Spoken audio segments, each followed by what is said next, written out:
Que se passe-t-il quand deux époques révolutionnaires se rencontrent? D'un côté, l'Antiquité, berceau de la philosophie et de la citoyenneté. De l'autre, la Renaissance, période de redécouverte et d'innovation.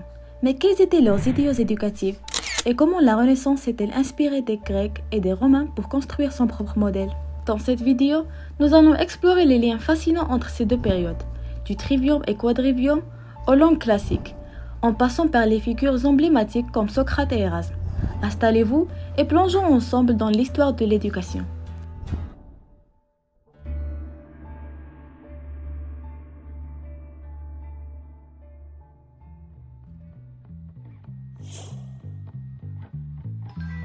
La Renaissance est souvent qualifiée de redécouverte de l'Antiquité.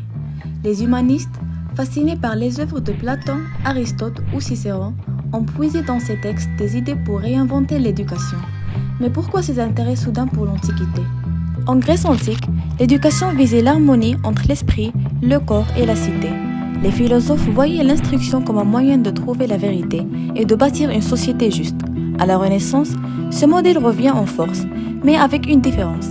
Il ne s'agit plus seulement de former des citoyens, mais de créer des individus complets, cultivés et universels.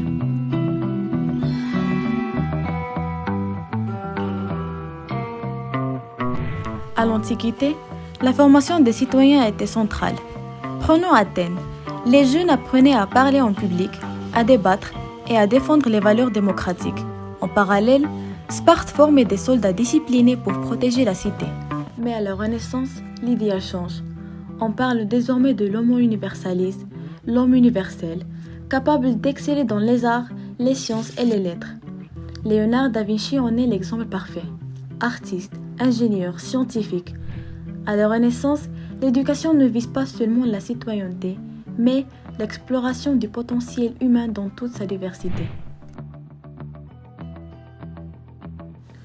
L'éducation antique a introduit un modèle structuré que l'on retrouve encore à la Renaissance, le trivium et le quadrivium.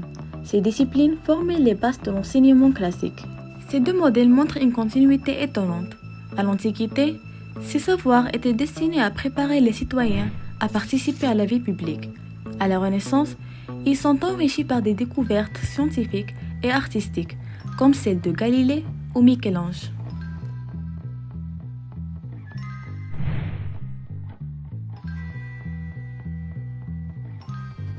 Saviez-vous que pendant la Renaissance, apprendre le grec et le latin était un signe de distinction intellectuelle? À l'Antiquité, ces langues étaient naturellement les vecteurs du savoir, mais au Moyen Âge, leur usage s'était restreint aux élites religieuses. Avec l'humanisme de la Renaissance, les langues classiques retrouvent leur importance.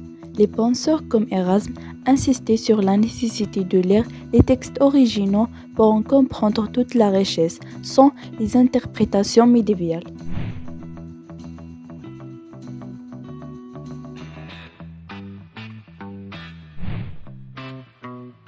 La philosophie est au cœur de l'éducation, autant dans l'Antiquité que pendant la Renaissance. Socrate, par exemple, utilisait sa fameuse méthode dialectique pour pousser ses élèves à réfléchir par eux-mêmes. Platon, son disciple, rêvait d'un système éducatif idéal pour accéder au monde des idées. À la Renaissance, Montaigne reprend ces principes, mais il les adapte.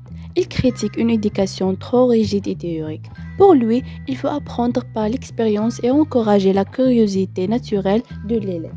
Erasme, quant à lui, combine morale et savoir avec un idéal humaniste inspiré des anciens Grecs et Romains.